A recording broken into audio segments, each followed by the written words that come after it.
I'll start by explaining some backstory. I, 54 male, lost my wife when my son, 25 male, and daughter, 22 female, were ages 9 and 12. Both my kids took it as hard as you would expect, and to this day have a poor relationship with both my current wife, Doreen, 49 female, and my stepdaughter, Amy, 18 female. I started dating Doreen about 4 months after my first wife passed. As such, my kids believed I cheated on their mom. Amy was 5 when we got together, and as such, I see her as my own daughter. On to the actual story. 4 years ago, 2 days before Kay's high school graduation, Amy got very ill while visiting her grandparents and ended up needing emergency surgery. My wife and I rushed to be with Amy, and admittedly, I did not communicate well with Kay. At the time, Kay didn't pick up my calls, so I left her a voicemail and several text messages explaining what happened and telling Kay I was sorry, but I would make it up to her.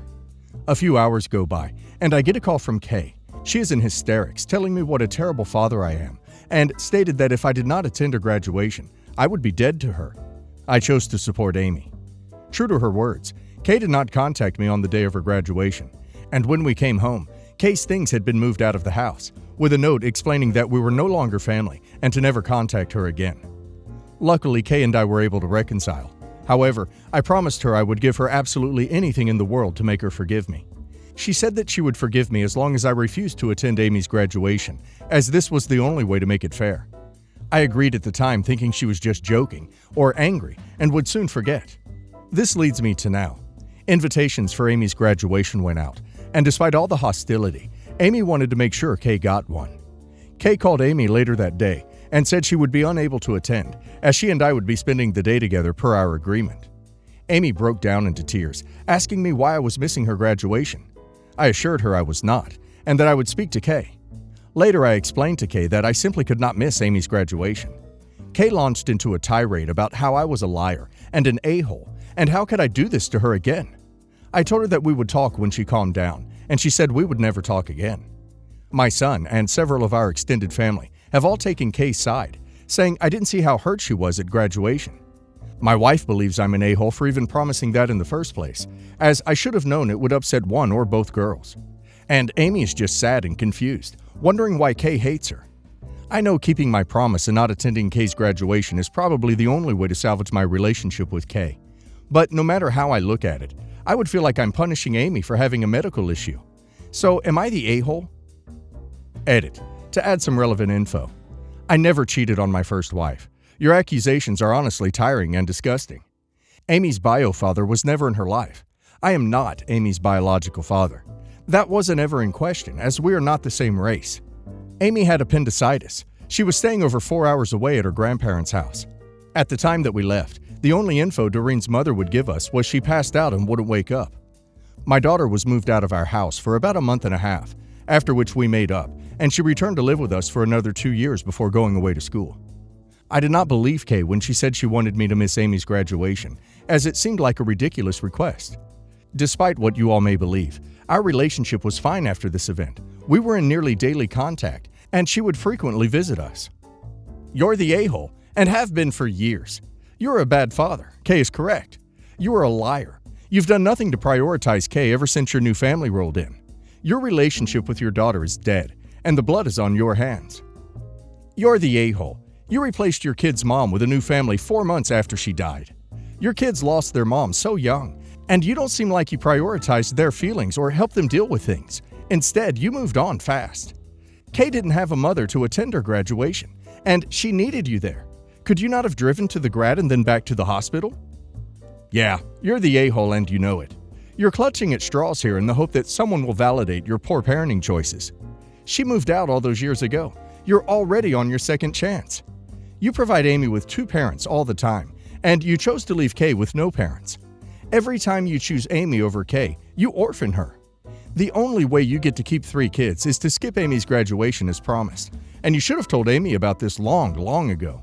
However, you being the poor excuse for a parent that you seem to be, you thought that you'd just blank this promise to the child whose graduation you skipped. If you break it, you'll lose Kay, and you'll likely lose your son too.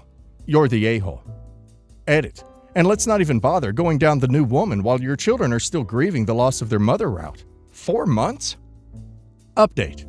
The graduation has come and gone, and I thought I should share how it all went down. I'm sure most of you will be displeased. Amy was mad at me for a few days, but we have a strong bond and she quickly got over it. The saint that she is said she would understand if I wanted to miss it to make it up to Kay. I told her I wouldn't do that to her and reassured her that she has done nothing wrong. As for the elephant in the room, Kay, she and my son live in the same city and work in the same field, so they're as close as ever. My son and his partner were giving her a lot of emotional support at this time. In the end, she decided not to attend Amy's graduation, but sent flowers and a card with my son. There were a lot of nasty messages directed toward her, which I feel is completely unacceptable. She isn't mean or vindictive. She is a smart, very kind, very empathetic woman. She made a bizarre ultimatum as a confused and hurt teenager. I certainly don't think that makes her a bad person.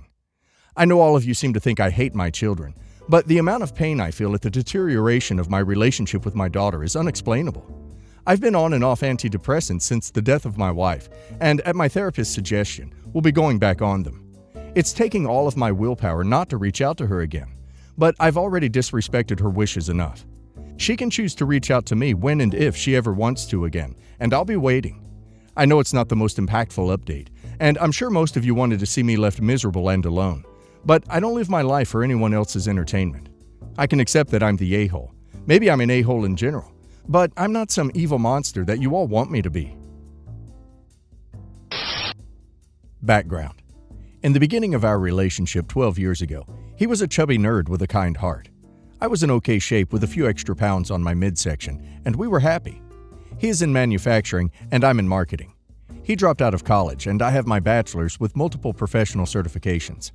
I've always made more than double what he did. I didn't really care, but it would bug him at times. He always insisted on doing the cooking, cleaning, and laundry to make up for it, which I thought was cute, but insisted wasn't necessary. We would always afford a modest lifestyle, and since marriage, have pooled our finances. As we grew our lives together, we both put on weight, and he put all his career ambitions on hold to support my dreams and climbing the corporate ladder. We have 2 kids, and he has done almost all the daycare, sports, school, doctors, and playdate chauffeuring since they've been born. Honestly, he has taken on far too much for the sake of my busy career, and he's just stagnated as a result. He only kept the job for the flexibility it affords him as a dad. It was the balance we struck, and we were happy. Before Virus, he was making $40K, while I was at $120K with bonuses. Then Virus happened. Virus. It was during 2020 that the change in my husband occurred. He lost his job and started getting anxious for the first time in his life. As a family, we were in good shape, but he individually was not doing well. He was putting on a brave face for the kids, but behind the scenes, he was a mess. He threw himself into housework, yard work, and video games to keep himself busy. I don't know what the breaking point was, but in January 2021, something changed. He started going to weekly therapy sessions for his anxiety. On January 1st, he started doing yoga every single day, and still does. We bought a Peloton, and he took to it like a fish in water. He stuck with it until he built up enough muscle, and now does 200+ miles a month, every month. He started doing their workout classes and talked to a nutritionist. The pounds melted off him. He started applying to jobs he previously thought he was too dumb or inexperienced or uneducated for, and got one. It was amazing to watch, and I felt so lucky to support his growth during this time while I plugged away in the corporate world. The problem? It all came to a head a few months ago. I got laid off from the company I'd worked so hard for. The company I lost so much time with my kids for. I had worked up to the director level, and it was just gone in a flash. After we got the kids down, we had a good long talk, and at the end of it, he told me to not stress about finding anything. We don't need me to work anyway. He was right. He makes a ludicrously large amount of money compared to what he used to, more than most doctors. Since people will ask, he used to be a machinist, but after a lucky break, followed by a promotion, and then another promotion, he essentially helps run one of the plants for a defense contractor. Then the dominoes of realization started to fall for me in the coming weeks. He makes more than enough to support us. I make nothing. He is an amazing father, where I was a career-first mother. That was all for nothing, and don't have the same relationship with our children as he does. He doesn't just have abs, but also that incredible V thing next to his abs, while I have a gut and flabby arms. The other day when I struck up a conversation at school pickup, the other mom said, "Oh, you're the one with the hot husband. So, how did you lock him down?" The subtext here could not be more obvious, and this is not the first time something like this has happened. I see how the other moms look at him. Essually, I can't keep up with him. He has always had a high libido, while I'm on the lower side. The man is a stallion in bed, and I get winded so easily compared to him. Thank God he's a human golden retriever, oblivious to any flirting that I'm sure is happening when I'm not around. I think the only reason he hasn't left me yet is he'd rather be building a magic deck or playing Helldivers 2 than go through the trouble of hiding an affair. It feels like it's only a matter of time before he realizes he is out of my league now and replaces me with someone who can keep up physically, monetarily, and mentally. We generally communicate great, and he has reassured me time after time after time that he only has eyes for me. He insists the only reason he got where he is because of the support I gave him, how I kept the finances going for so long so he could improve himself. He says the S is so amazing, he can't imagine having it with anyone else. He says there is no winners and losers in a couple, and if one wins, we both win. He freely gives me access to his phone to try and cull my fears. I feel like I struck nerd gold, and my insecurity is keeping me from enjoying what should be a great life. So how can I possibly feel secure and enjoy a marriage where I'm the loser that other moms can't figure out how I got the perfect man? Recognize this is probably what he went through when he lost his job and you did your part. This is life. He came out of the other end stronger. Now it's your turn. You're very lucky. What is stopping you from getting some therapy and going on a journey of self-improvement? Follow his lead while applying for new employment. So give him the same support he gave you while you were climbing the corporate ladder. Reinvest in your kids and relationship, and be grateful you can take the time to do it. Sounds like you married a gem who is a team player. Appreciate him. Long post alert. I'm not a U.S. citizen, neither is my daughter, nor do I live in the U.S. Instead, I live and work in a small island in the Caribbean. My daughter's father, however, is a white American who lives in the U.S. He's 20 years older than me. After a brief relationship, which ended because I thought that I was D'd up by him, I found out that I was pregnant as a result of that incident. When I told that I was pregnant, I already ended our relationship, but he was ready. He suggested that I leave my job. I was a teacher, because he had already gotten me another job teaching at an international school in the Dominican Republic, an apartment, and I could drive one of his cars. We could just rekindle our relationship and be a family because we were soulmates. I was 26 at the time, and I preferred to be with my family while having my first baby, and I had no interest in getting back together with him. He didn't like my answer, so I had my baby with no support at all from him. I didn't mind because I had a lot of support from my friends and family. My beautiful daughter was 3 months old before he knew she was born, then visited equipped with a DNA test to see if she was his. He had never seen her. I'm a black woman. My daughter was born looking white with blonde hair and gray eyes. After doing the test, he told me that he didn't need to see her again. I could just leave her at home and come visit him alone. When I refused, he left the country. My daughter would see him only 2 other times in her life until she turned 19. Once when she was 3, he stayed less than 24 hours because I wouldn't sleep with him, and when she was 12, we visited the U.S. Our trip was planned for a week in Florida. He arrived 2 days late and left 2 days early. They spent 1 day together. Throughout her life, he had no interest in trying to connect with her, just me. When I got married, she was 6. He didn't communicate with her for 3 years. I never stopped him from talking to her. We traveled a lot, and he would tell her that he would come see her, and then not. He didn't send money or clothes. He told me that he didn't have to because I'm rich, and if he did, all I would do is buy more shoes. My daughter had a great life in spite of his absence. My brothers and father were her dad. My husband became her father, and he couldn't love her more. She calls him daddy, her choice. She went to the best schools and excelled in her studies so much that she won a national scholarship. However, this scholarship pays for her to study at any school in the Caribbean, only partial coverage if she studies outside of the Caribbean. As soon as she turned 18, no mandatory child support, even though he paid none at all. He started messaging her, promising her the world.